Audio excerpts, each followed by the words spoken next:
Olá, bom dia, pessoal. Espero que vocês todos estejam aí muito bem, se cuidando em casa. Bem-vindos aí a mais uma aula de imuno. Hoje a gente vai aprender algumas coisas sobre reações de hipersensibilidade, né, sobre alergias. Sei que muitos de vocês, assim como eu, também têm alergia, portanto, vocês têm interesse pessoal em aprender um pouquinho mais sobre essas reações de hipersensibilidade, né? Mas também vocês vão ter muitos pacientes, né, que vocês vão tratar com essas respostas alérgicas. Boa parte da aula de hoje eu vou discutir com vocês um dos 4 subtipos de respostas de hipersensibilidade, que é o tipo 1, que é o mais frequente, que se encaixa aí nas alergias que vocês têm mais prevalência, né, que vocês têm mais contato, por exemplo, rinite alérgica e pacientes asmáticos, né? E também se inclui nesse grupo doenças alérgicas alimentares. Então, são os principais tipos que vocês vão encontrar no meio, e por isso que eu dei uma maior importância na aula sobre as reações do tipo 1. Também vou passar sobre reações do tipo 2, 3 e 4, né? Mas vocês virão que vou passar mais rapidinho essas reações do tipo 2, 3 e 4, porque elas não são tão prevalentes assim quanto as reações do tipo 1, tá? Então, de novo, aqueles que não puderem assistir, eu acho que boa parte de vocês estão preferindo assistir a aula gravada, né? Este é o motivo de ter só um encontro semanal. Semana que vem, talvez eu marque algum outro horário, às 10 para as 4, na segunda ou na terça-feira. Tanto faz o dia que eu marque, né? Sendo segunda ou terça-feira à tarde, vocês igual terão o link e o vídeo da aula gravada em seguida. Acho que vários de vocês estão preferindo estudar assim. Pelo menos quem quiser assistir um pouquinho a aula, vocês terão esse vídeo à disposição. Claro que o estudo mesmo é feito nos livros, vocês têm que ter acesso a bom livro, né, para conseguir aprofundar os estudos e fixar o conteúdo. De novo, ó, essa aula pelo Zoom é uma aula mais rápida, né, porque não tem intervenção de vocês, né, então é um pouquinho diferente. Mas vamos lá então, eu vou compartilhar minha tela agora para vocês terem os slides aí com vocês e vou desabilitar meu vídeo. Então, gente, as reações de hipersensibilidade, o nome já diz tudo, né? São respostas imunes bastante exageradas. Elas acontecem de forma muito descontrolada e por serem reações exageradas, a gente sofre da resposta imune. Então, todas as doenças que eu vou apresentar para vocês são doenças mediadas, algumas por anticorpos, que a gente vai ver, né, continuando o assunto que nós vimos na última aula, mas também algumas mediadas por células, por linfócitos T, né, que a gente vai ver um pouquinho a conexão dessas células com anticorpos na aula de hoje. Então, passando para os 4 tipos de reações de hipersensibilidade, tipo 1 é a resposta imune alérgica imediata. O indivíduo entra em contato com o alérgeno ou alergeno, em seguida dispara uma série de mecanismos que a gente vai ver em seguida, né, que levam aos sinais clínicos do paciente com rinite ou com asma ou com alguma alergia alimentar. Então, para esse tipo de resposta alérgica imediata ou do tipo 1, é importante vocês estudar os mecanismos que são a IgE e os mastócitos, e, juntamente com basófilos também, um pouco de eosinófilos. Essas células e IgE são mecanismos muito importantes para a gente entender as reações imunes imediatas.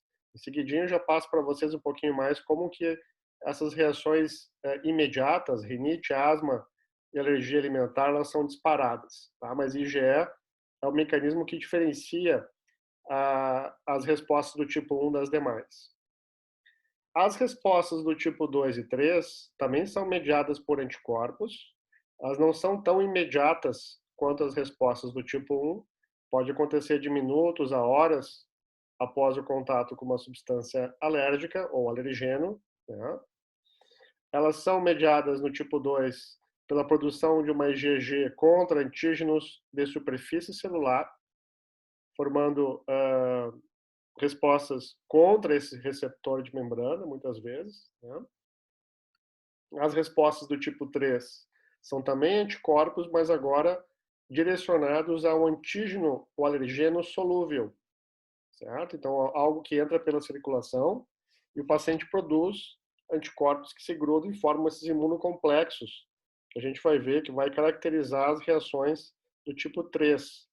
Formação desse imunocomplexo que vai inflamar, vai causar inflamações sistêmicas, né, em vários locais onde esse imunocomplexo se fixa. Temos ainda as reações do tipo 4, que são agora mediadas por células, principalmente linfócitos T helper, T auxiliares, CD4, né? E também macrófagos. Essas duas células são importantes. Por precisar da migração celular para chegar até o contato com a pele, por exemplo, essas reações são reações tardias. Acontecem 24 horas, 48 horas após o contato da substância alergênica ou alérgeno, certo? Então, reações de hipersensibilidade, esses 4 tipos, são mediadas por anticorpos ou por células, e são respostas imunes muito exacerbadas, muito exageradas, contra substâncias alergenos ou alérgenos que são inócuos, não fazem mal a ninguém que não tem alergia. Claro que quem tem alergia tem esses anticorpos pré-formados no seu sangue, né? Tem essas células específicas a essa substância alergênica, e para essas pessoas vai sofrer, são doenças incuráveis, né? Vão sofrer para o resto das suas vidas. Então, esses alergenos são, sim, substâncias proteicas inócuas para grande parte das pessoas, né, que são alérgicas, mas, claro, quem não tem alergia pode respirar esses alergenos ou entrar em contato com eles de uma forma normal, né? Então, o que desencadeia as respostas do tipo 1? Agora a gente vai começar a ver um pouquinho mais sobre essas doenças mais prevalentes no nosso meio, que são alergias do tipo 1, que são respostas alérgicas imediatas. O paciente entra em contato com o alergeno, logo em seguida, em questão de segundos, começa a desenvolver a sua resposta alérgica.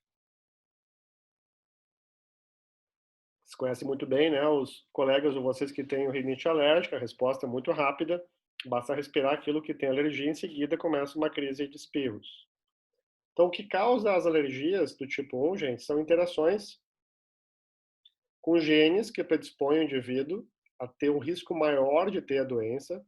Esses genes correm nas famílias, já são conhecidos os genes de risco, as mutações, os polimorfismos, que fazem com que o indivíduo tenha um risco maior de apresentar essas respostas alérgicas. Não quer dizer que vai ter, mas o risco é maior.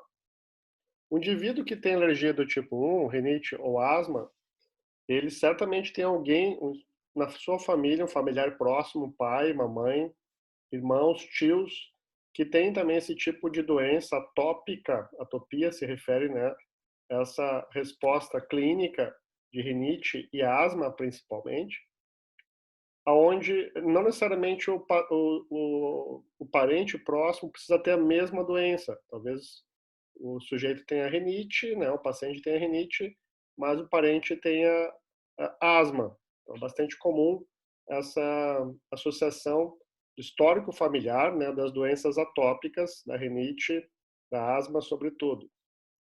Mas não são só genes de risco que são importantes. Precisa ter uma interação com o meio ambiente. A gente vai discutir em seguida um pouquinho a hipótese da higiene, né? Essa hipótese foi revisitada, foi proposta em 89 pela primeira vez, está sendo constantemente revisada ou revisitada, né? E tendo esses dois fatores de gatilho presentes, ou seja, uma herança genética com algo ambiental, poluentes ambientais, etc., que a gente vai ver, nós temos sim respostas imunes agora descontroladas, né? Exageradas, e isso leva a doença a se instalar e não tem como a gente reverter. Tratamos os sintomas clínicos desses pacientes para o resto da vida, mas não conseguimos reverter ainda essas doenças alérgicas.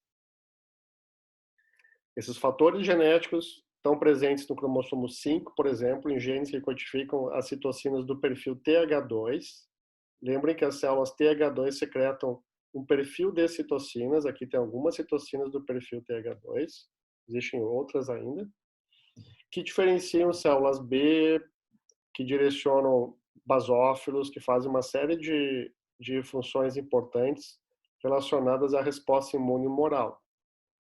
Pois bem, certos polimorfismos, certas mutações que se apresentam nesses genes que codificam essas citocinas estão associadas com um fator de risco maior para o paciente produzir, por exemplo, uma IgE com maior afinidade, mais específica a um dado antígeno ou alergeno.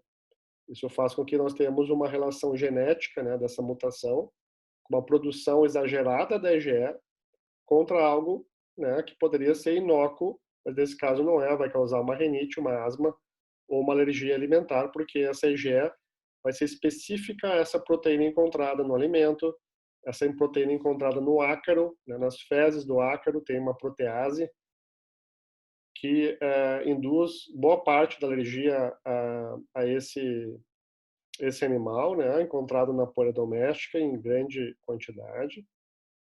Então, nós temos aí essa associação importante, né, de fatores genéticos já conhecidos com atopia, né, com rinite, com asma. As reações alérgicas mediadas por IgE, as reações imediatas ou de hipersensibilidade do tipo 1, elas podem variar na apresentação dos sintomas, desde sintomas bastante brandos, se a rota de entrada da proteína do alergeno for subcutânea, podem produzir apenas um edema local no paciente. Por exemplo, nessa paciente, né, que sofreu uma picada na pálpebra superior esquerda, vocês estão vendo essa reação inflamatória, né, que vai doer, todo mundo já foi picado, possivelmente, por uma abelha, sabe que dói bastante, né? Mas em questão de algumas horas, esse edema vai se desfazer, né, e o paciente leva uma vida completamente normal. Existem pessoas que são alérgicas a picadas de insetos, a formigas, a mosquitos, etc., que fazem uma respostas imunes bem exacerbadas, né, exageradas no local das picadas. Se difere um sujeito que tem essa alergia para pessoas que não têm alergia a esses insetos. Em relação à picada da abelha, gostaria de ressaltar que milhares de pessoas morrem no mundo inteiro em função de picadas de abelha. Muitos deles são trabalhadores do campo, né, que passam no meio do enxame de abelhas sem querer, às vezes estão em cima do cavalo andando e vem um enxame por trás e acabam sofrendo múltiplas picadas ao mesmo tempo, que leva ao paciente ao choque. Eu já vou explicar para vocês o que é o choque anafilático, né? Uma condição que pode se apresentar especialmente quando o alergeno, o alérgeno, entra pela rota intravenosa ou entra pela rota oral. Nessas duas situações, a gente tem o risco do paciente entrar em choque e vir a óbito, certo? Então, a anafilaxia local, como em picadas de insetos, é um processo, geralmente, eu vou falar, passageiro, transitório, né, que vai produzir esse edema, mas anafilaxias sistêmicas e alimentares, né, que vocês conhecem, podem ser bastante exacerbadas, ou os efeitos clínicos são muito mais críticos, porque além de levar esses sinais locais, né, que variam desde vômito, diarreia, urticária, se for uma resposta alérgica alimentar, a respostas que vocês conhecem muito bem, né, intravenosas, como perda de pressão arterial, mas levando o paciente a choque anafilático em situações onde nós temos uma grande entrada do alergeno ou pacientes que são hiperalergênicos, né? Pacientes com rinite ou com asma, a rota de entrada do alérgeno agora é pela inalação. Nós temos em pacientes com rinite principalmente um edema de mucosa nasal, uma grande irritação da mucosa, sem grandes consequências. O manejo clínico do paciente é importante, a gente vai ver em seguida o que se refere a esse manejo clínico do paciente rinítico, né? Mas pode ser controlado. A asma também pode ser controlada, mas ela tem um risco maior porque ela leva essa constrição brônquia da árvore respiratória inferior, né, com aumento de secreção de muco nessa região, dificultando muito a passagem do ar. Então, em casos que vocês sabem que o paciente não é corretamente tratado, medicado, pode sim levar a óbito, né, devido a esse sufocamento que acontece numa crise asmática. Ok? Seguidinho eu passo para vocês alguns detalhes sobre isso. Então, as alergias alimentares têm alguns sintomas mais comuns, que é essa queda da pressão arterial. O paciente pode apresentar com frequência urticária, sintomas gastrointestinais como náusea, vômito, diarreia, são bem comuns nos pacientes com alergia alimentares, mas o paciente pode também desenvolver choque, né? Que é a resposta imune exagerada, aonde essa IgE, que é produzida pelos mastócitos, ela vai acabar levando a sintomas bem sérios, porque vai ser mobilizado em grande quantidade em várias regiões, que eu já mostro para vocês, levando o paciente ao choque. Tá? Então, para entender como é que essas doenças evoluem, é importante que vocês entendam como que nós iniciamos as respostas do tipo 1. Né? Tem essa resposta mediada por uma IgE. Vocês sabem que a IgE não está disponível no sangue, ela está presa na superfície dos mastócitos. Então, essa resposta de sensibilização inicial, com uma IgE específica, aquilo que eu vou ser alérgico para o resto da vida, ela acontece muito precocemente. Possivelmente nos primeiros meses de vida, ao respirar, o bebê já está entrando em contato, né, com o alergeno no local onde ele vive. Neste momento, a pessoa que tem uma bagagem genética favorecida, né, que eu já expliquei para vocês, começa a produzir IgE. Lembrem que são células B que produzem IgE. 99% da nossa IgE ou mais está presa na superfície de mastócitos. Então, a célula B produz a IgE. Os mastócitos são sensibilizados com uma IgE, o que difere um sujeito alérgico, né, que tem uma alergia do tipo 1, ou que uma pessoa normal que não tem rinite e asma, é que essa IgE do paciente asmático ou rinítico, ela é específica àquilo que ele tem alergia. Então, por exemplo, proteínas encontradas nas sementes, encontradas no pólen, encontradas no cocôzinho do ácaro, né? São alvos bem conhecidos dessa IgE em pessoas que têm rinite, asma e alergia alimentar. Muito bem. Então, precocemente, esses mastócitos que estão disponíveis, lembrem, nas mucosas, na mucosa nasal, mucosa respiratória, intestinal, a gente tem bastante mastócito. Também temos basófilos e eosinófilos nesses locais. Essas células possuem esse receptor de altíssima afinidade para ligar apenas IgE, não consegue ligar IgG. Essa informação é importante porque vai ser importante para a gente entender um pouquinho sobre algumas respostas terapêuticas que vocês podem fazer no paciente rinítico e asmático. Então, recapitulando, o paciente produz uma IgE específica, algum alergeno. Essa IgE se gruda em mastócitos, porque essas células possuem um receptor chamado Fc epsilon, letra grega epsilon, que é o E grego, R1, que é o receptor que liga a porção Fc somente da IgE. Não consegue ligar IgG, não consegue ligar algum outro isotipo.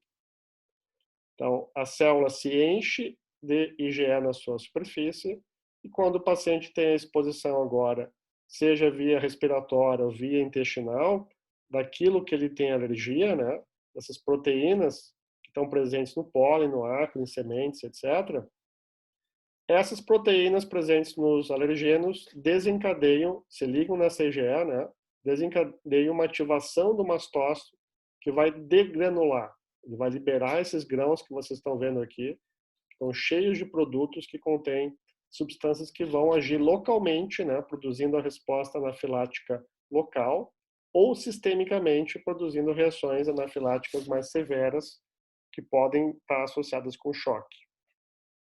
Aqui umas imagens para vocês de microscopia óptica convencional em cima ou eletrônica de transmissão, mostrando mastócitos antes de entrar em contato com uma substância alérgica, cheio de grãos no seu interior. Né? A gente não vê mastócito no sangue, no hemograma a gente não vê mastócito, mas nas mucosas, epitélios, a gente vai ver essas células. Né?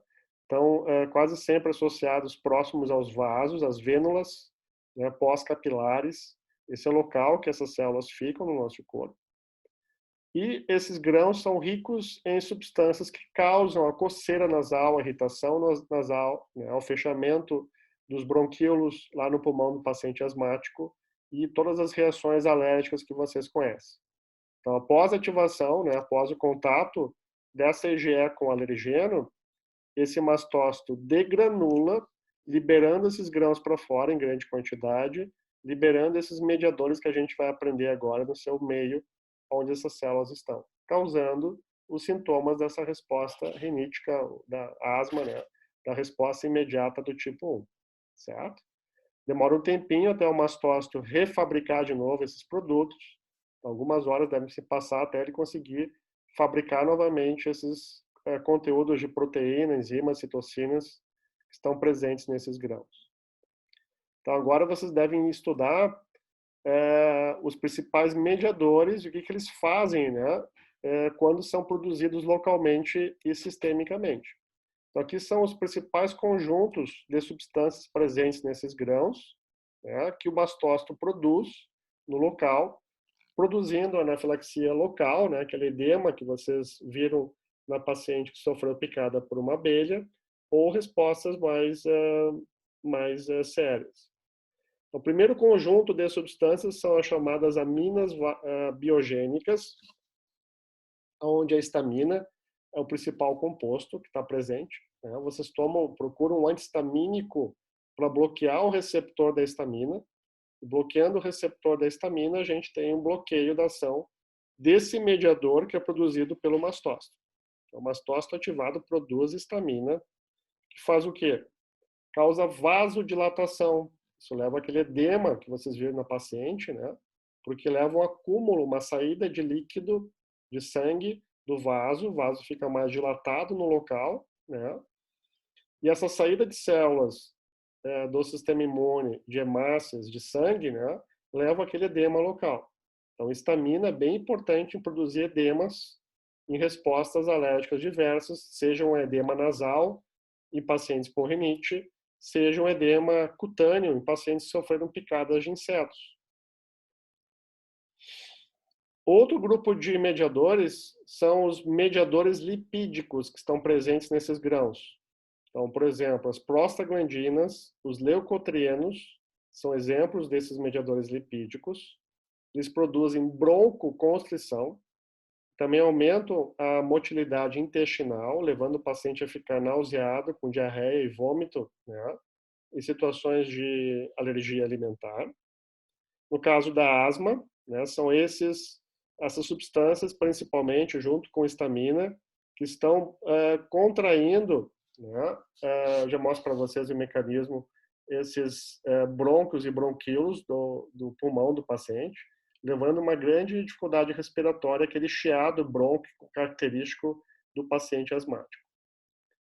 Além dessas principais classes de mediadores, das aminas biogênicas e dos mediadores lipídicos, nós temos também citocinas, outros mediadores lipídicos, enzimas que são também produzidas, que estão presentes nesses grãos aqui do mastócito, certo? Então, as citocinas que estão presentes aqui dentro, como o TNF, podem contribuir para a resposta inflamatória, né? Seja uma resposta inflamatória na mucosa nasal, na mucosa intestinal, né, ou no local que o paciente apresenta alergia. E essas enzimas, como a triptase, podem levar a dano tissular ou tecidual, né? Então, o tecido fica danificado no pulmão se tiver um excesso desses mediadores aqui presentes. A gente vai estudar um pouquinho dessas respostas mais brandas, mais iniciais, para respostas mais inflamatórias, né, que são mantidas especialmente quando a resposta é continuada, como por exemplo na asma, né, é crônica. Então, numa resposta de choque anafilático, nós temos uma paciente com uma anafilaxia sistêmica, né? Houve uma grande disseminação da proteína que entrou pela rota oral, por exemplo, em pessoas que são hiperalérgicas a algum produto alimentar, alguma proteína alimentar, né? Pessoas que são picadas por múltiplos insetos ao mesmo tempo, né? Como eu já falei para vocês, acontece óbitos por choque anafilático. E em pessoas que sofreram picadas de abelhas, principalmente, né? Mas também após alguns medicamentos, em sujeitos que são alérgicos a esses medicamentos podem também apresentar o choque anafilático. né? Então, ele pode ser letal porque no choque anafilático nós temos a produção desses mediadores, histamina principalmente, mas também leucotrenos, etc. Na musculatura lisa, que envolve a traqueia, a glote, né, levando esse famoso edema de glote ou epiglote. Isso contrai a passagem de ar nessa região do paciente, no caso de uma resposta respiratória, como no caso da asma, né? Ele vai ter essa oclusão da glote, mas também lembre, no caso do paciente asmático, ele vai ter uma oclusão dos alvéolos também pulmonares, né? Porque vão estar contraindo essa musculatura lisa também que envolve os alvéolos. Então, aonde eu tiver uma disseminação muito rápida da proteína alergênica, seja na via respiratória, como na asma, ou então na via alimentar, né, ou mesmo intravenosa, eu posso ter o paciente entrando em choque, onde a pressão arterial vai cair muito, o paciente fica hipotenso, né, essa hipotensão arterial aguda é crítica à vida ao sujeito, né? Então, essa resposta de saída de sangue em todas as veias do sujeito da cabeça aos pés, né, vai levar essa queda de pressão, porque esse edema agora não vai ser mais local, ele vai ser disseminado da cabeça aos pés, porque existe uma circulação muito rápida desse alergeno, no caso de uma entrada intravenosa, né, ou uma exposição alimentar, em pessoas que têm alergia alimentares. Então, além desse edema da glote, né, a musculatura lisa sufoca, aperta esse órgão, levando esse edema de glote. Nós temos também uma perda da pressão arterial, levando a um colapso cardiovascular do sujeito, porque, eu repito, a resposta é disseminada, agora todo o corpo do sujeito é como se fosse um edemão, né? Ele perde muito sangue em direção ao tecido, isso baixa a pressão arterial.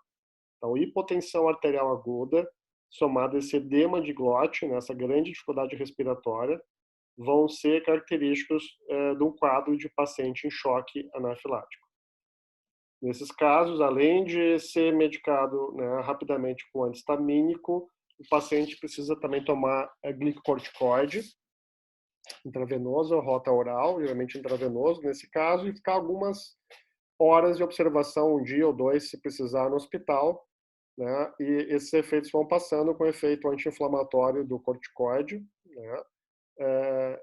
E o efeito do antihistamínico, descontraindo a glote, né? Ou seja, o corticoide vai ter um efeito na musculatura lisa reversa, né? Relaxando a musculatura lisa que envolve a glote, e o paciente volta a respirar normalmente após o corticoide. E o medicamento de emergência, né, que vai ser utilizado com a mesma ação do corticoide, é a adrenalina, que vai agir na musculatura lisa desse órgão e vai relaxá-lo, né? Então, esse é um medicamento de emergência que pode ser utilizado. Existem canetas que contêm epinefrina, né? Isso pode ser adquirido fora do país, pode ser importado, é de fácil administração própria, o sujeito pode ter consigo, né, na sua mochila, levar consigo caso entrar em contato, sem saber, né, de algo que ele faz ali, que pode levá-lo ao choque. Ele faz a automedicação com adrenalina, mas, repito, ele tem que ser observado no hospital em seguida, porque a resposta pode persistir, ele pode precisar de corticoide. Tá? Então, uma maneira de tentar salvar o paciente, se tiver acesso muito rapidamente, é uma infusão rápida de adrenalina, né, de epinefrina ou adrenalina, que é o mesmo hormônio, né, que vai ter essa ação no vaso sanguíneo de aumentar a pressão arterial, ele vai novamente contrair o vaso que estava relaxado, né, e aumentando a pressão arterial, e vai relaxar essa musculatura lisa. Então, contrai vasos e relaxa a musculatura lisa, por isso que o paciente começa a reagir rápido a esse hormônio, mas claro que ele pode precisar ainda de antihistamínico, também de corticoide, se for necessário no hospital. Tá? Geralmente os pacientes respondem bem, desde que sejam medicados rapidamente. Tá? O problema do choque anafilático é que, se passar muito tempo, o paciente pode entrar num colapso cardiovascular, como eu falei, um colapso respiratório, né? E isso, é claro, tem um risco de vida muito grande, como vocês todos sabem, certo? Vejamos alguns detalhes da asma que acontece no pulmão do paciente asmático antes e após uma crise de asma, né? Durante uma crise de asma. Então vejam que a passagem de ar normalmente ela acontece em qualquer sujeito, né?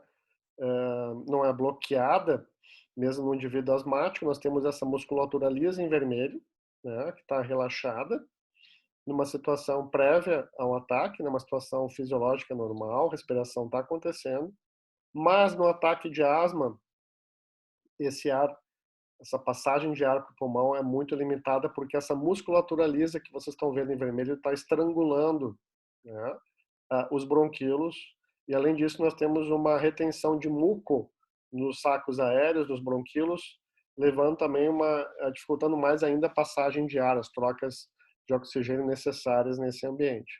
O paciente tem aquele chiado bronco característico, né, chiado de gato, semelhante a uma chiado de gato, porque existe uma grande dificuldade respiratória, porque a árvore respiratória baixa está sendo completamente estrangulada. O que leva a isso? A produção de histamina, né? O sujeito entrou em contato com algo que causa alergia, na rota respiratória, no caso da asma. Isso ativou os seus mastócitos, produziu histamina, que contrai a musculatura lisa. Então, histamina, prostaglandinas, etc., estão contraindo essa musculatura lisa, certo? Então, os medicamentos que levam ao melhor da clínica, né, são essas bombinhas com substâncias beta-adrenérgicas semelhantes que levam a esse relaxamento, né, da musculatura lisa. Então, essas bombinhas que os pacientes utilizam levam a um relaxamento normal, né, uma fisiologia normal dessa árvore respiratória. Isso deve ser feito preventivamente, portanto, para um ataque de asma. Mas, terapeuticamente falando, durante o ataque de asma, o que o médico pode receitar? Desde antihistamínicos simples, né, que bloqueiam receptores de histamina, broncodilatadores, né, como, por exemplo, substâncias beta-adrenérgicas, que eu já falei, adrenalina, que relaxa a musculatura lisa, né, antagonistas de leucotrienos, que estão à disposição para serem receitados, né, por exemplo, cromolin, né, que bloqueia a produção aqui também de leucotrienos, é uma rota para evitar essa constrição brônquia, né, são leucotrenos, substâncias chaves, né, que levam a essa constrição brônquica, alvéolo pulmonar, né, ficando mais incapacitado de fazer as trocas de oxigênio, como eu falei. E também glicocorticoides, né, são de fácil uso e manejo porque tem uma ação anti-inflamatória. A asma é uma doença mista que tem uma resposta alérgica inicial, mas ela se mantém num quadro inflamatório crônico, né? Esse quadro é mantido por uma migração de células inflamatórias dentro do pulmão do paciente, e essas células inflamatórias no pulmão prejudicam mais ainda a respiração do paciente. Ela vai cronificando, e nessa doença crônica, nessa manifestação crônica, que vem a ser a asma, né, nós temos tanto mecanismos alérgicos, IgE, mediados, mas também mecanismos inflamatórios, certo? Existe uma opção de, agora mais uma tentativa preventiva, né, para prevenir esses ataques de asma, melhorar a respiração do paciente, utilizar anticorpos monoclonais que bloqueiam o IgE. Existe essa opção terapêutica, né, para evitar em pacientes muito graves, né, com asma grave, evitar as crises utilizando infusões intravenosas com esses anticorpos que bloqueiam o IgE. Essa é uma opção terapêutica também que pode ser utilizada, mais no sentido preventivo. Então, esse é o quadro da asma na sua fase aguda, que ela é mediada por mecanismos originados dos mastócitos, né, daqueles grãos que contêm aminas vasoativas, leucotrenos, prostaglandinas.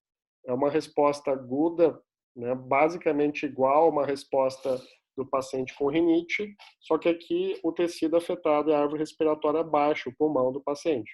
Na rinite a árvore respiratória, as vias respiratórias superiores, a mucosa nasal principalmente, que é afetado, o pulmão não é muito afetado do paciente com rinite. Numa fase tardia da doença, da resposta alérgica, que sempre é uma resposta alérgica inicial, né? Então a asma sempre vai ter uma resposta mista inicial alérgica, IgE mediada, contra algo respiratório que o paciente faz alergia, mas na fase tardia, a gente vai encontrar muitas células inflamatórias. Todas as células inflamatórias que vocês estudaram vão estar presentes no pulmão do paciente asmático, né, incluindo eosinófilos, mas também neutrófilos e linfócitos T pró-inflamatórios que vão aumentar, né, o edema nessa região, dificultando a troca de ar, os bronquíolos nos sacos aéreos. Certo? Então, a asma tem essa característica mista alérgica na fase inicial e na fase tardia uma característica puramente pró-inflamatória. Então, vocês devem entender essa doença dessa forma, porque a maneira de manejar melhor esses pacientes é atacando tanto a fase inicial aguda, impedindo o gatilho inicial da resposta alérgica, mas também atacando a fase tardia, impedindo o desenvolvimento dessa resposta inflamatória. Nessa fase crônica inflamatória, veja a quantidade de eosinófilos que nós temos aqui marcados em roxo escuro, é o núcleo dessas células aqui no pulmão do paciente asmático. O que faz os eosinófilos chegarem no pulmão em grande quantidade são linfócitos T helper, que estão presentes aqui também. Um deles é as células TH17, que é muito importante porque secreta L17, né, como vocês já estudaram. E a interleucina 17 recruta eosinófilos, recruta neutrófilos para o pulmão do asmático. Em modelos experimentais, quando se bloqueia a IL-17, tem uma grande melhora clínica da asma respiratória experimental. Também temos células TH2, TH9 nesse pulmão do asmático, contribuindo para essa resposta crônica inflamatória, certo? Então vejam, os linfócitos T que vocês aprenderam, né, algumas aulas atrás, são muito importantes na asma, especialmente esses três subtipos, TH2, TH9 e TH17, porque ao secretarem as suas citocinas, recrutam mais células inflamatórias para o pulmão do paciente, mantendo, né, esse quadro pró-inflamatório ou inflamatório na doença crônica, na manifestação crônica da doença. Essas células não estão ali à toa, elas vão danificando os tecidos, vão liberando proteases, né, tripsina, etc., que vão danificando o pulmão do asmático ao longo da vida. Então, existe uma grande dificuldade respiratória, né, em teste de respiração forçado. FEV desses pacientes tem um limiar muito mais baixo, inferior a uma pessoa que não tem rinite e asma, né, que tem uma respiração mais tranquila. Então, pulmonar é visto na asma crônica devido a essa interação de linfócitos T, essas três células em grande importância, que recrutam via citocinas, quimocinas, as demais células inflamatórias que chegam ao pulmão, detonando, né, causando um estrago nos tecidos aí que envolvem a árvore respiratória baixa. Muito bem. O que a gente pode fazer para conviver melhor com as doenças atópicas? 4 pontos importantes. A gente ter uma melhora na qualidade de vida do paciente asmático ou com rinite. Em primeiro lugar, identificar que tipo de alergia específica o sujeito tem. Professor, eu tenho rinite, eu sei, eu sempre tive, mas muito comum na sala de aula perguntar para os meus alunos. Os alunos não sabem que tipo de alergia específica ele tem. Então, é muito importante testar. Eu já mostro para vocês no próximo slide como que nós testamos essa alergia. A gente pode testar rapidamente e saber que tipo de alergia o sujeito tem. Identificar, conhecer a sua alergia é o primeiro ponto de partida. Após conhecer que tipo de alimento, ou que tipo de proteína eu devo evitar, eu vou evitar o contato máximo ao longo da minha vida, evitando o contato, seja na rota respiratória ou alimentar, né? Alimentar é mais fácil, eu não me alimentar daquilo que causa alergia, mas na rota respiratória é um pouquinho mais complicado, né? A gente fica muito alérgico àquilo que a gente respira localmente, onde a gente vive. Às vezes, se mudando de estado, de país, a gente pode ter, sim, uma melhora clínica da doença. Então, é mais complicado se for rinite e asma. A gente pode fazer um terceiro momento, uma profilaxia, que é uma foto da paciente utilizando o corticoide nasal. Temos vários corticoides. Eu faço uso esporádico de Budecorte. Existem outros medicamentos semelhantes, que são corticoides com ação apenas na mucosa nasal. Então, quando se fala em corticoide, geralmente as pessoas têm um pavor, eu não vou fazer uso de corticoide, porque eu sei que faz muito mal, ainda mais se eu fizer uso contínuo. Nesse caso, pessoal, eu não tenho medo de utilizar cronicamente esse medicamento, porque ele, como eu disse, ele só tem uma ação na mucosa nasal. Ele não passa para o resto do corpo do sujeito, certo? Então, pode-se utilizar, inclusive, durante a gestação, em qualquer faixa etária, crianças, adolescentes, adultos, idosos, podem fazer uso à vontade desse medicamento. Não tem efeito colateral, não vai engordar. A principal preocupação das meninas aí ao utilizar alguma coisa que possa engordar, né? O corticoide tem essa questão de retenção hídrica e de ganho de gordura abdominal, principalmente quando for utilizado na rota intravenosa ou na via oral. Mas como cremes, né, de ação cutânea, ou então esse corticoide que tem uma ação na mucosa apenas, não tem esses efeitos observados em pacientes medicados com corticoide na rota oral ou na rota intravenosa, tá? Então, essa terapia profilática é bem interessante porque previne as crises. Se utilizar esse medicamento direitinho, 1 a 2 vezes ao dia, né, não parem de utilizar esses corticoides porque ele vai continuar com o seu efeito clínico. Então, não é igual o remedinho que se usa quando está com gripe, lá, alguns remédios, né, que tem até algum efeito rebote. Corticoide não tem esse efeito rebote quando usado nessa forma de spray nasal, né, vocês podem utilizar à vontade. E eu pessoalmente faço uso maior nessa época do ano, entre inverno e início da primavera, né, depois no verão e mesmo agora início do ano não tenho muito mais as minhas crises, mas vocês riníticos e asmáticos devem se conhecer melhor também, né? Devem saber se devem fazer uso o ano todo ou só quando tiver um período, né, sazonal mais crítico.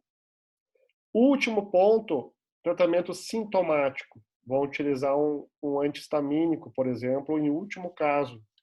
Eu, como tenho rinite, eu nem tenho antihistamínico em casa, porque eu não chego nesse ponto, né? Eu evito o contato, conheço bem a minha rinite, o que eu tenho alergia específica, né? Já é conhecida há bastante tempo, eu evito o contato. Não conseguindo evitar, eu começo a utilizar o corticoide nasal, né? E não vou parar nunca no ponto número 4, que é utilizar um polaramine, né? Utilizar algum medicamento Allegra que tenha esses bloqueadores de receptores de histamina, ou seja, o antihistamínico. Então, o que vocês não fazem, né, o que grande parte dos alunos não fazem, é essa profilaxia e acabam tendo que utilizar com muita frequência esses antihistamínicos.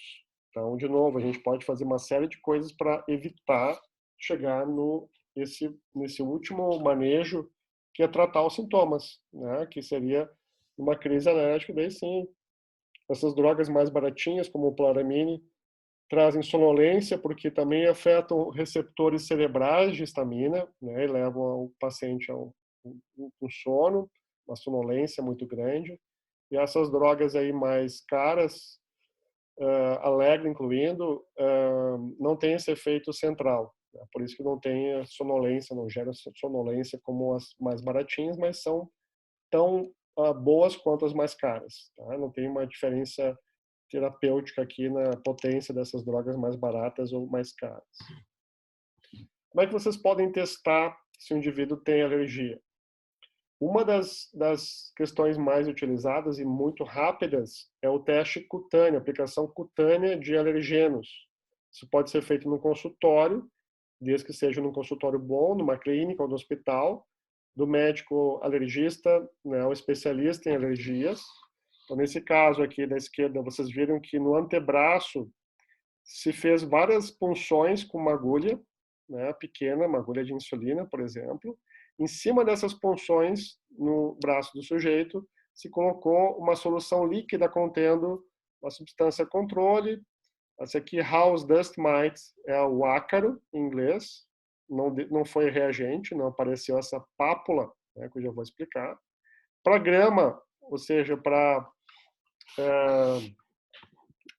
substâncias presentes geralmente aqui nas sementes, né, no pólen de gramíneas, deu positivo, apareceu essa pápula que coça, e esse edema aqui esbranquiçado ele vai aumentar na região algumas horas depois, fica até maior. A pápula, né, em questão de minutos pós-aplicação, já identifica o tipo de alergia no sujeito, né, nesse caso aqui, alergia a gramíneas, né, e aqui, nesse caso, o paciente, o outro caso, era específica a house dust mites, né, que vem a ser o ácaro.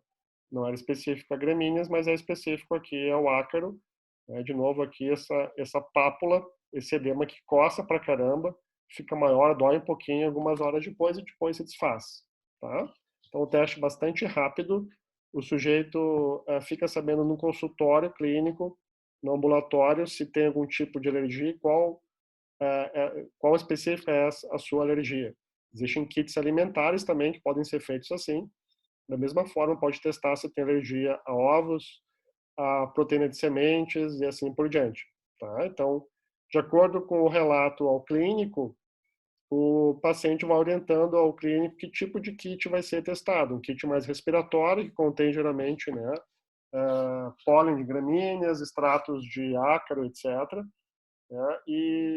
Ou kits mais alimentares se o sujeito apresentar um histórico aí de alergia alimentar. Quem não quiser fazer isso aqui é bem simples, tá? E fica sabendo no momento da consulta, pode também coletar um pouquinho de sangue no laboratório, na sua rede preferida, né? E testar, daí sim o médico vai pedir uma requisição para testar IgEs específicas para ácaro, específicas para sementes, etc., de acordo com o relato clínico do sujeito. Tá? É bem específico, tão específico quanto o teste cutâneo, não existe muita diferença, se faz com o teste de ELISA, que eu expliquei rapidinho para vocês na última aula, né? Os laboratórios testam essas IgEs específicas aos alergenos, né, no sangue, e alguns dias depois fica sabendo o resultado, se é positivo ou não. Bom, sabendo o tipo de alergia específica, seja respiratória ou alimentar, né, que são as mais comuns nas respostas do tipo 1, a gente pode tentar fazer essas vacinas que vocês já ouviram falar para rinite e para asma, né, que são terapias de hipossensibilização ou dessensibilização. A gente quer dessensibilizar quem aqui? Os mastócitos. Tá? Lembre que na etapa inicial da doença do tipo 1, eu tenho uma fase de sensibilização do mastócito, ele fica recheado com IgEs, né? No caso do paciente com rinite, asma, alergia alimentar, né? IgEs específicas àquilo que ele faz alergia, presas a um receptor de altíssima afinidade, né, que liga somente IgE. E com essas vacinas que eu já vou explicar, visam agora o quê? Trocar o tipo do anticorpo, não ser mais IgE contra o alergeno, e após as vacinas começar a produzir uma IgG contra a substância alérgica. Tá, mas daí, professor, trocou 6 por meia dúzia? Por que essas vacinas, né, ao trocar o isotipo, tem algum benefício? Porque continua produzindo IgG, continua. IgG contra uma substância alérgica. Antes produzia IgE, agora passa a produzir IgG. Por que essa IgG agora é benéfica para o paciente? Porque o mastócito não consegue ligar IgG, certo? Então, como é que se faz essas terapias de dessensibilização? Retirar IgE, né? Ao trocar o isotipo pelo outro, ao longo do tempo, essa IgE vai desaparecendo, ela tem um tempo de vida, né? Como não produzo mais IgE, produz IgG, essa IgG agora é incapaz de sensibilizar os mastócitos. Então, essas vacinas são feitas, primeiro, conhecendo o tipo de alergia específica que o paciente tem, vai mandar fazer no laboratório de manipulação um extrato contendo em baixa concentração uma mistura, né, de antígenos de proteínas que causam a sua alergia específica. Então, no caso de pacientes com rinite, é bastante comum a alergia ao pólen de gramíneas e a ácaro. São dois alergenos bastante comuns nessa doença atópica. Então, se faz esse preparo, esse extrato no laboratório de manipulação, em seguida se faz as imunizações, que são feitas na rota intravenosa. Desculpe, subcutânea, esqueço. Se faz as vacinas na rota subcutânea. A primeira vacina recomendada é que o sujeito tome no hospital, numa clínica especializada, porque existe um risco mínimo de o paciente ter choque anafilático após a primeira vacina, e depois esse risco vai sendo minimizado. Depois pode ser feito nas farmácias, tá? Essa imunização na rota subcutânea.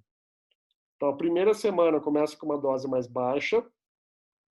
Na semana seguinte, aumenta um pouquinho a dose, uma dose, volume maior, né, de uma agulha de insulina. Então, aumentamos a dose um pouquinho nessa seringa de insulina. Nas terceiras semanas, e assim sucessivamente, em algumas semanas, vão se imunizando, o paciente vai sendo imunizado com proteínas dessa rota subcutânea. Então, lembra, as proteínas vinham na rota respiratória, né? São pacientes com rinite, com asma, que estavam respirando pólen pelo nariz, entrando em contato na mucosa, né, com pólen e ácaro, e agora se mudou a rota de entrada do alergeno. Da rota respiratória se passou para a rota subcutânea, certo?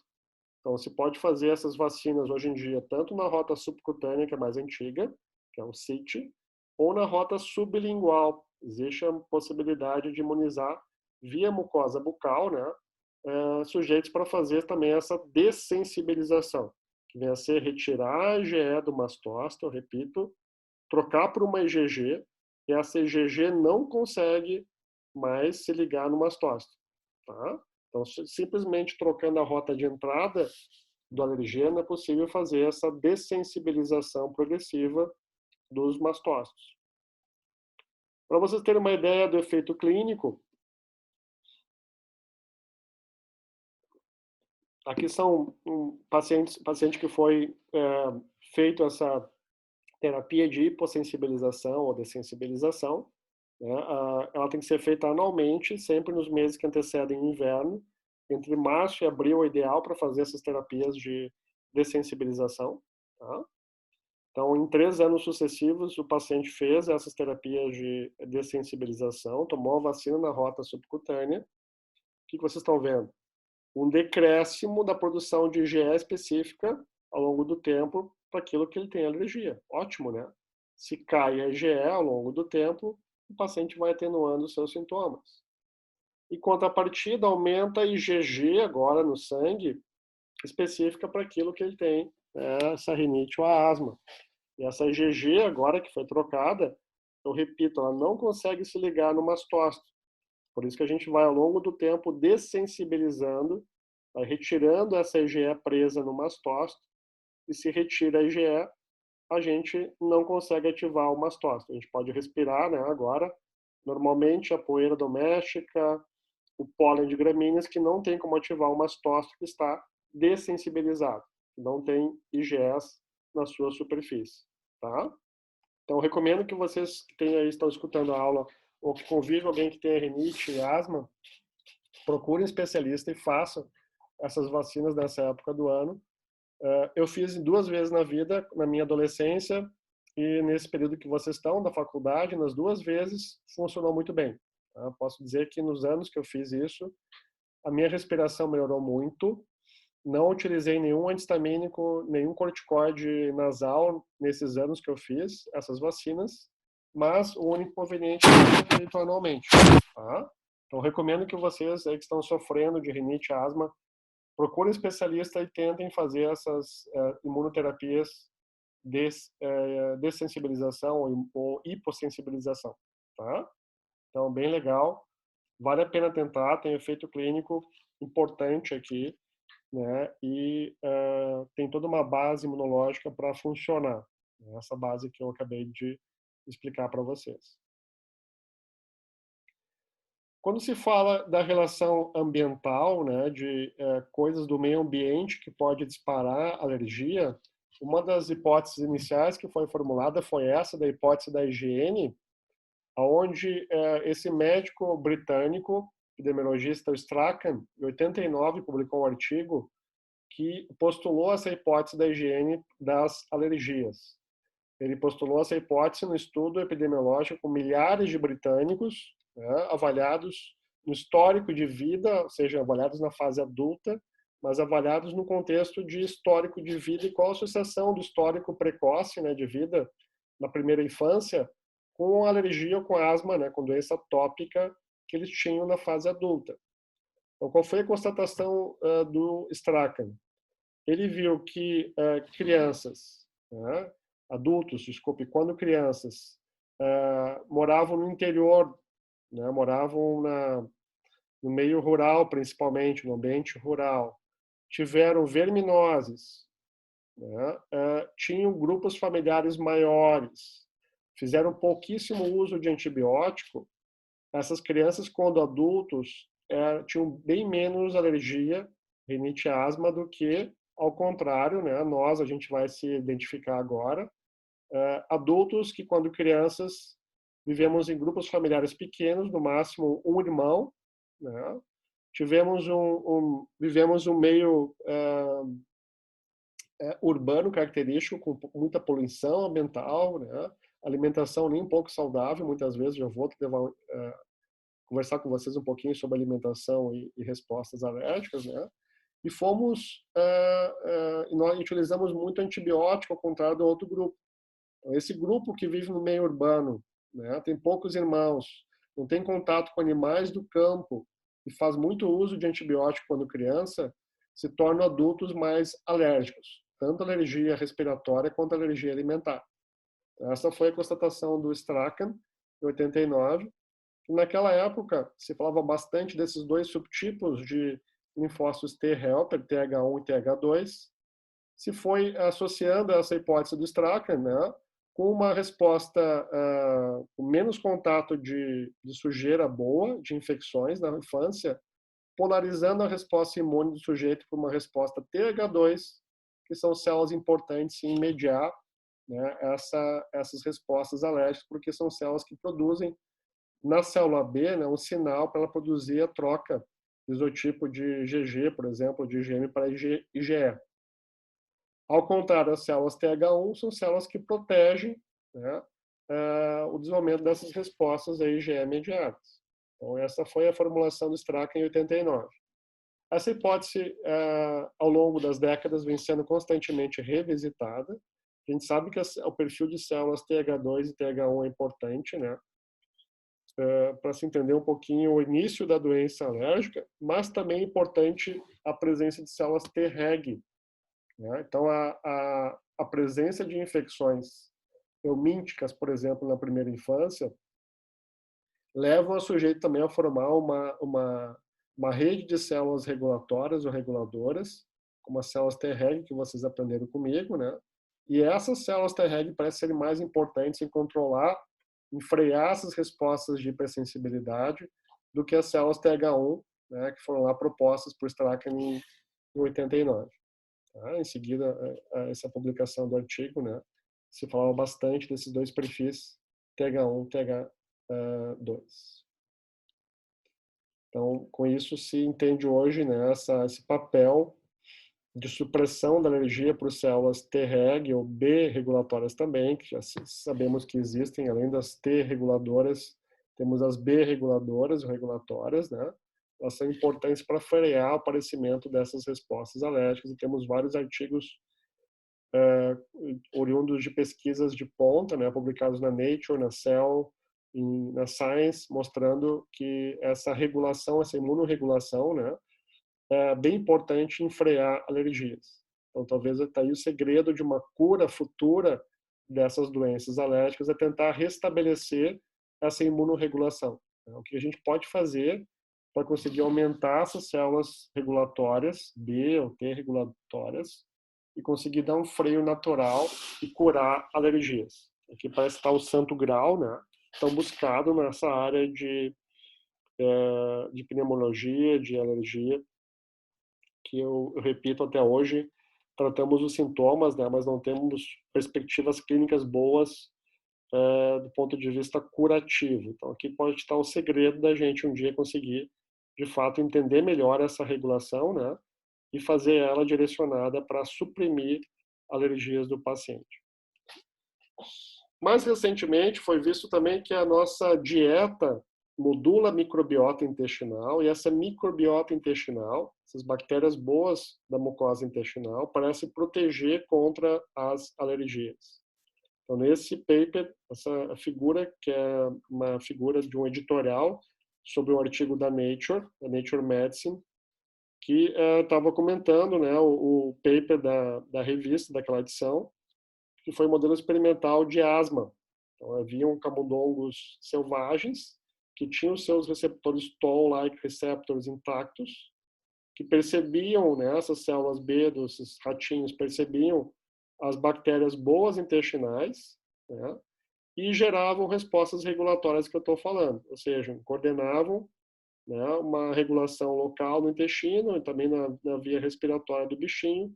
Quando se tentava induzir a asma não era tão importante o quadro quanto do bichinho modificado geneticamente. O bichinho que não tem essa sinalização via toll-like receptor. Se fez um bloqueio desse gene e agora ele não consegue mais sentir essas bactérias do intestino.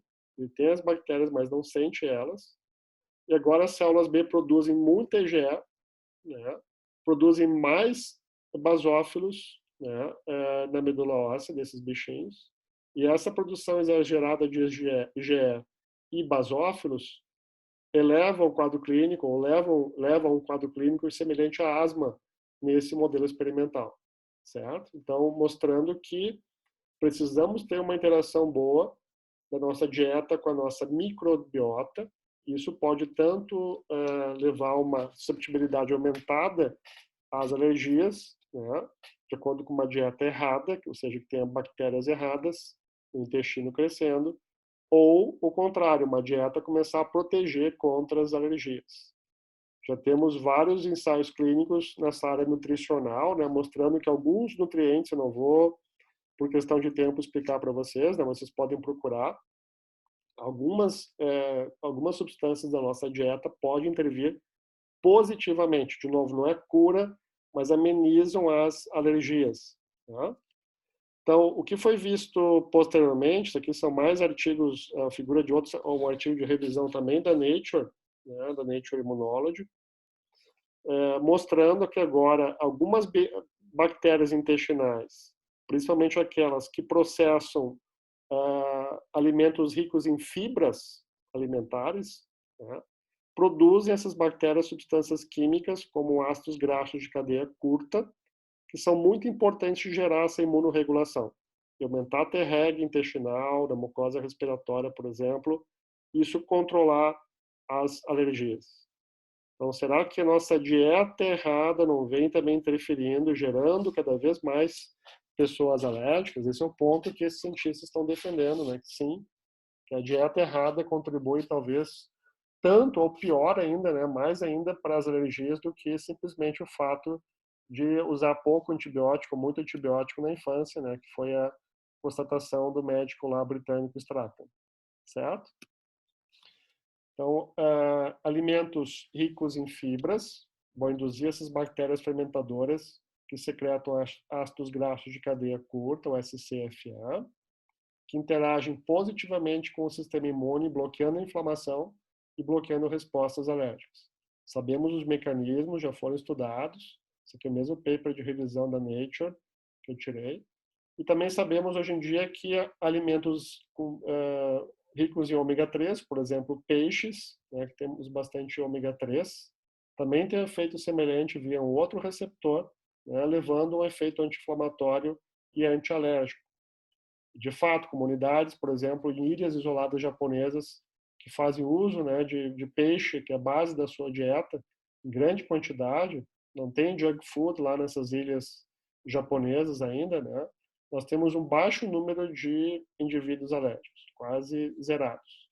Da mesma forma, pessoas que fazem uso, por exemplo, em tribos africanas de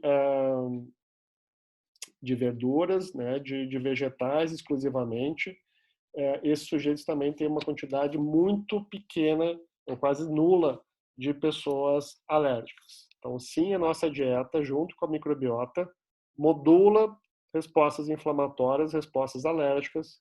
E aí também pode ser um segredo da busca, né, de uma intervenção mais segura, uma intervenção mais fácil de se conseguir, e de impedir no futuro, talvez, aí, pessoas alérgicas. Ok? Então, essa foi boa parte da aula de hoje, né, que eu passei para vocês. Somente as respostas do tipo 1 até agora a gente viu, principalmente rinite, asma e alergia alimentar, né, que são IgE mediadas. A gente vai ver as reações do tipo 2, 3 e 4 agora. Não se assustem, né, que não vou passar todo esse tempo discutindo 2, 3 e 4, porque são menos importantes do ponto de vista de prevalência clínica. Então, vocês vão ver menos na prática clínica, né? Mas igual eu vou discutir com vocês alergias do tipo 2, 3 e 4, tá?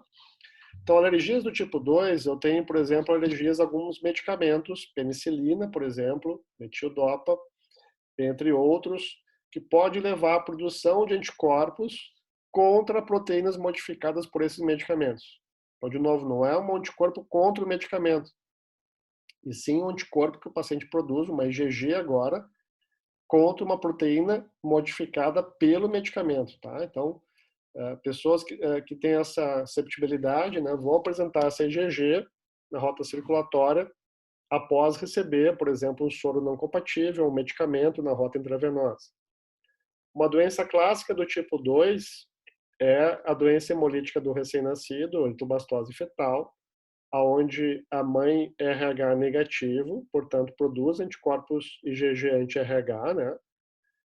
Está concebendo um bebê que é RH positivo, ou seja, ela pode produzir, né, um anticorpo que atravessa a placenta, se for IgG, se liga às hemácias fetais e pode levar a uma hemólise, né? Portanto, levar um quadro de anemia importante do bebê, que tem um risco de vida para o bebê e também para ela, gestante. Então, para se evitar isso, se dá o Rogan, que vem a ser uma IgG anti-RH. Isso se liga a alguma hemácia fetal que passa para a circulação materna durante a primeira gestação, evita a ativação imune materna, com isso as células B maternas não produzem muita IgG, né, porque esse Rogan está bloqueando a hemácia fetal, impedindo com que ela se ative, né, ou ative a resposta imune da mãe, e a mãe pode levar uma gestação segura se for medicada com Rogan. Se não, é claro que ela vai produzir já no finalzinho da primeira gestação, no segundo parto, né, gestação, se também o bebê for RH positivo, ela vai ter bastante IgG, esse IgG passa pela placenta agora e vai ter um risco maior. Por isso que o risco aumenta, né, nas gestações futuras, se a mãe não faz nenhum tipo de intervenção. Tá? Então, doença hemolítica do recém-nascido é outro exemplo de doença do tipo 2, uma IgG contra um receptor celular. Doenças do tipo 3 também são IgG mediados, agora a diferença é que não estão se ligando ao antígeno celular. Essa IgG está formando, né, esse imunocomplexo que eu vou explicar. Então, são respostas contra soros transfusionados no paciente, né? Alguns medicamentos também, mas principalmente proteínas séricas podem induzir resposta do tipo 3, né? Que são injetadas. O paciente tem essa IgG contra a proteína que foi injetada no soro, tá? Que é o anticorpo IgG do paciente contra a proteína injetada. Junto com esse anticorpo e antígeno proteico, vem proteínas do complemento que o fígado secreta, nós temos também no soro humano. Então, aqui alguns elementos do complemento, C1, C3, C4, C5, né, se grudam, formando esse imunocomplexo, composto por antígeno proteico injetado, IgG e complemento. Tá? Então, complemento, anticorpo e antígeno vem a ser o imunocomplexo. Por que isso é tão ruim na doença do tipo 3? Porque esse imunocomplexo, aonde ele passar, seja nos vasos sanguíneos, nos capilares dos rins, né, dos néfrons renais, seja no pulmão ou na pele, vão levar uma resposta inflamatória. Tá? Ele inflama. Ele é altamente pró-inflamatório. Tá? Então, esses fagócitos tentam chegar em contato com esse imunocomplexo, tentam fagocitar, e ao fazer isso, ao tentar fazer essa remoção, vão inflamando o tecido. Então, aqui vocês têm a foto de um bebê, aqui tem essa doença do soro, ele foi imunizado com algo que induziu, né, essa resposta por IgG, formando os imunocomplexos, né, inflamando sistemicamente ele da cabeça, literalmente, aos pés. Então, vocês estão vendo essas respostas cutâneas. esse imunocomplexo na pele está levando a esses edemas. Ele não está com uma carinha boa, o bebê, né, tadinho. Ele está com febre, ele está irritado. Ele tem que ser medicado com corticoide, né, no hospital, para aos poucos parar, né, essa produção de IgG, essa resposta inflamatória. Mas além dessa reação cutânea, ele vai apresentar quadros de inflamação sistêmica, levando uma nefrite renal, pode ter uma falência renal, né, em quadros mais severos, dores articulares, porque esse imunocomplexo, várias articulações, e leva a dores articulares, artroses, né, e essas dores articulares são bastante comuns, além de outras respostas inflamatórias sistêmicas. Tá? Então, da cabeça aos pés, tem sintomas clínicos associados a essa deposição de imunocomplexo, que eu repito, é formado contra uma proteína que entrou pelo sangue. Tá? Então, IgG contra a proteína mais complemento formou imunocomplexo. Esses imunocomplexos agora aumentam no sangue e se espalham por todo o corpo do sujeito, certo? Essas são respostas do tipo 3, IgG mediadas, importante aqui estudar, né, que a base disso se dá pela formação do imunocomplexo. Por último, as respostas de hipersensibilidade tardias, ou do tipo 4.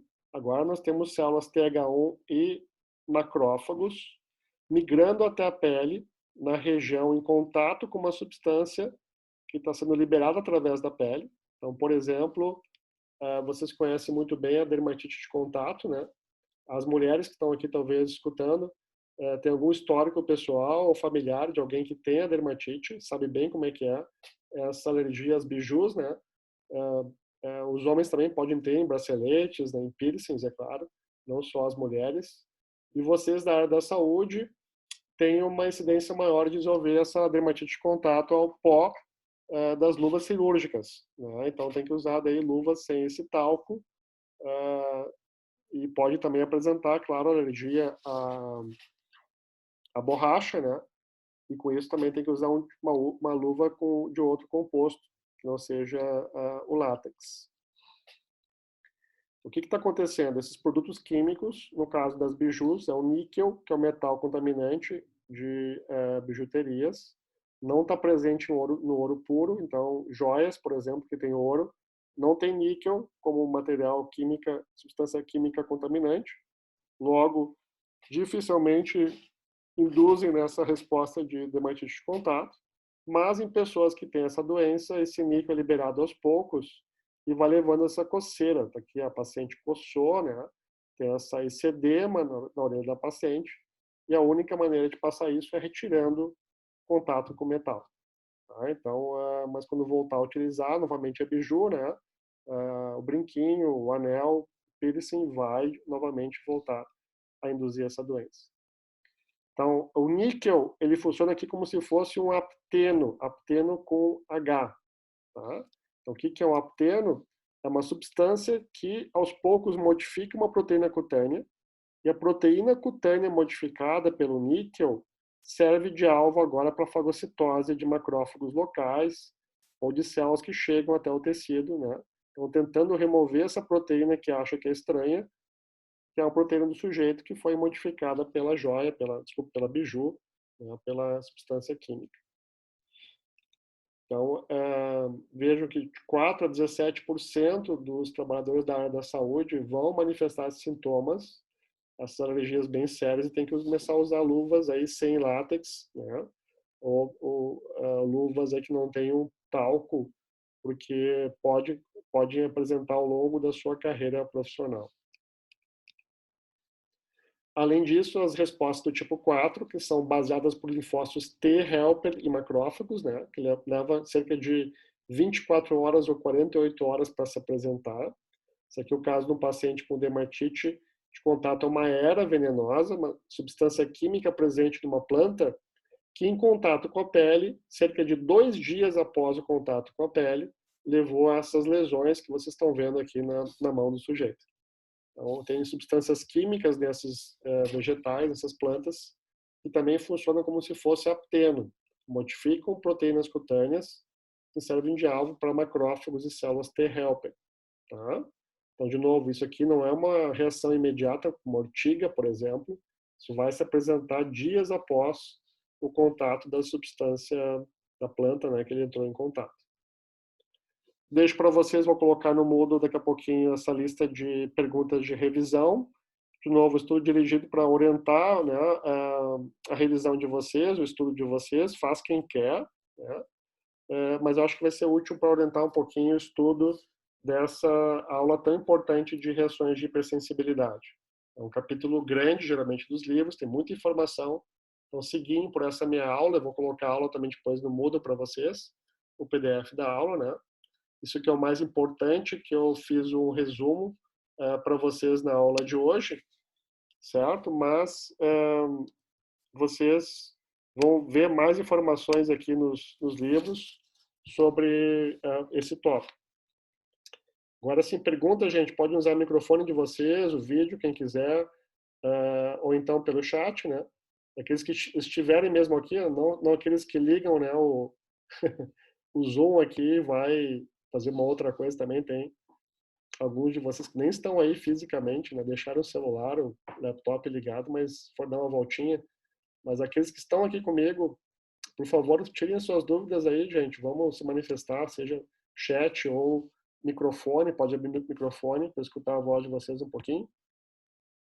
Vitor, alergia pode dar febre? Que tipo de alergia, Vitor? Alergia do tipo 1, 2, 3 ou 4? A gente viu que a alergia ali do tipo 3 pode estar associada com febre, tá? Rinite, asma, atopia, alergia do tipo 1, nem sempre, quase nunca está associado com quadro febril. Então, o tipo 3, sim, está associado com quadro febril, mas tipo 1, não. Da mesma forma, também as reações do tipo 4 não tem uma associação com febre. Vacinas podem dar alergia? A gente pode ter alergia a qualquer tipo de substância proteica. Tá? Então, existem pessoas, por exemplo, que têm alergia a ovos, e algumas vacinas que são feitas ainda hoje com vírus atenuados em ovos de galinha, ao fazer esse processo no laboratório de atenuar o vírus em ovos de galinha, se coloca ainda, se tem um pouquinho de resquício de proteína do ovo no preparado vacinal, na vacina, tá? Então, em pessoas que têm alergia a ovos, sim, a pessoa que receber essa vacina tem um risco maior de sofrer alguma manifestação alérgica, tá? Então, só pessoas que têm alguma alergia prévia, algum componente da vacina, é que claramente tem um quadro, pode ter um quadro de alergia frente a alguma vacinação. As demais pessoas não precisam se preocupar, né, que não tem essa alergia, não vai produzir uma resposta alérgica. Oi, Sor. Eu queria saber se eu posso te perguntar uma coisa sobre a aula da semana passada. Pode, claro. Tá.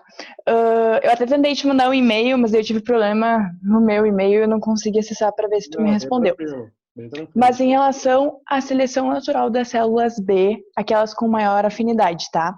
Uhum. Eu não entendi se são as células B que apresentam o antígeno para as T, que delas liberam as citocinas para essa seleção, ou se são as T que apresentam antígenos para as B.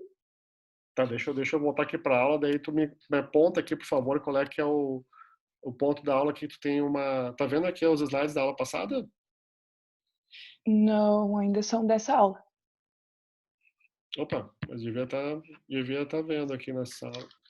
Deixa eu ver. Tá, a tua pergunta é em relação à seleção das células B lá no centro germinativo? Eu não entendi bem a tua pergunta. Isso. Tá, deixa eu abrir então aqui a parte da segunda parte da aula. Dessa aula, né? Tá aqui. Vocês estão vendo agora esse slide? Sim. Tá.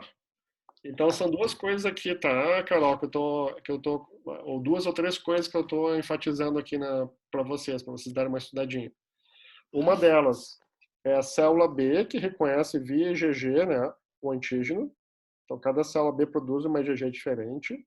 E tem uma célula folicular dendrítica que está apresentando esse antígeno solto, a proteína solta in natura, sem ser processada, né, não é via MHC, na superfície da célula folicular dendrítica. Então, se ela tiver um anticorpo que se gruda essa proteína inteira, vai se grudar aqui e essa célula pode passar. Da mesma forma, agora uma forma, desculpe, um pouquinho diferente, tá? Não é via apresentação da proteína inteira, mas agora a proteína processada, pelo qual o anticorpo reconhece. Esse processamento se dá via MHC de classe 2, porque é uma proteína que vem de fora, vai ser processada, né? Ou seja, aqui também tem antígeno da vacina, do vírus, da bactéria em questão que a gente está produzindo anticorpos, tá? E agora sim, essa célula B, agora ela também pode ser uma célula apresentadora de antígeno. Então, nesse contexto que ela está apresentando um pedacinho dessa proteína, está aqui mostrada, para a célula T folicular. Então, temos que ter uma célula folicular apresentando a proteína inteira, e a própria célula B serve de célula apresentadora, apresentando aqui via MHC de classe 2, o HLA, né, esse pedacinho, um pedacinho apenas dessa proteína. Tem vários MHCs aqui na membrana, cada MHC de classe 2 está, né, apresentando um pedacinho diferente da mesma proteína. Então, se eu tiver a célula T helper capaz de reconhecer isso, esse trio aqui é formado, né, Carol? E eu tenho agora sim essa célula T produzindo citocinas que vão orientar essa célula B a sobreviver ou não, né? Então, se a célula B se grudar fortemente com sua IgG, ela sobrevive, vai receber citocinas da célula T helper e continua o seu processo se transformando num plasmócito. Não sei se eu fui mais claro agora, se tu conseguiu entender. Sim, então é a B via MHC que apresenta para T folicular, e daí ela libera citocinas e outros mediadores, e aí seleciona a B. Exatamente. Então ela, Tá. ela pede uma ajuda para a célula T, né? Ela pede essa ajuda através da apresentação de antígenos. Então ela, tipo assim, ela pergunta para a amiga lá, como que eu estou hoje? Tá me achando bonita hoje, né? Daí a T fala, não, você tá linda, maravilhosa. Ela segue adiante sei lá, a vida dela, toca a vida dela, né? Ou a T agora acaba com ela, não, você tá horrorosa hoje, amiga, nem sai de casa, tá horrível.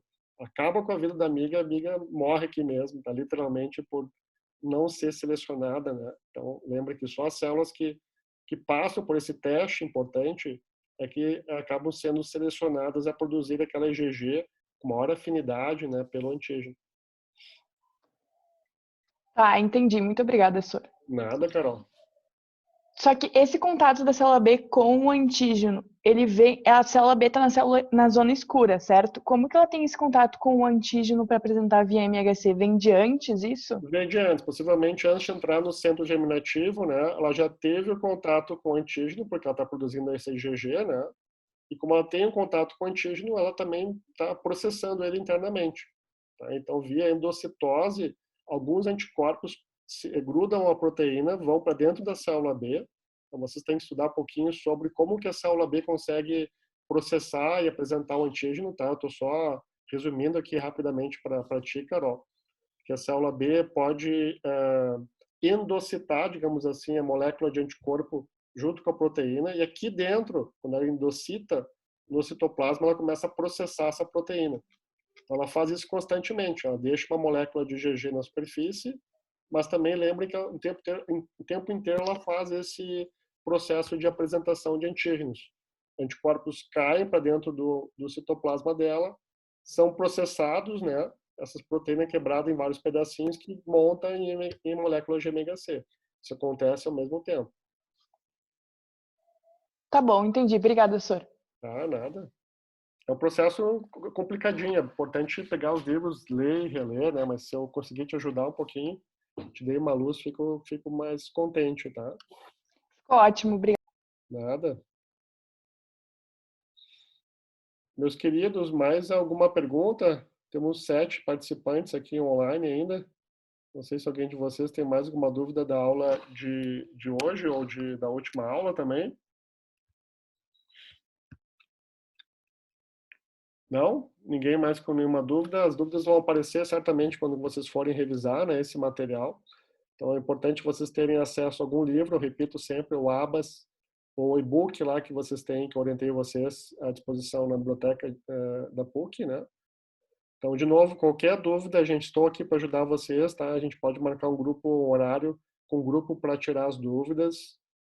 Às vezes é mais produtivo, né, o contato com o prof aqui via Zoom, porque numa explicação online, né? Talvez é melhor do que eu ficar digitando, respondendo para alguém.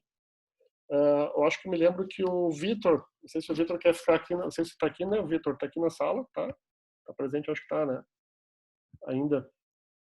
Se ele quer tirar as dúvidas comigo, pode ficar, os demais estão liberados. E depois, em seguida, eu subo o link do vídeo para vocês, tá, gente? Obrigado, fiquem bem em casa, fiquem tranquilos, que logo estaremos juntos novamente.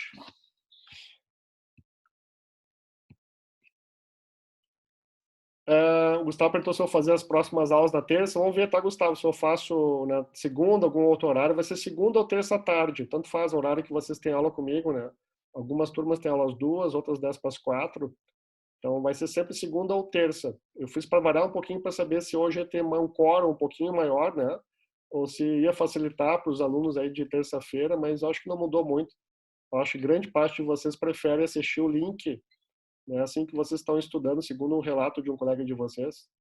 Então, vai ser segunda ou terça-feira à tarde, tá? Mas não se preocupe, quem não puder acessar ao mesmo tempo comigo a aula, poderá acessar o link depois, tá, Gustavo, da aula.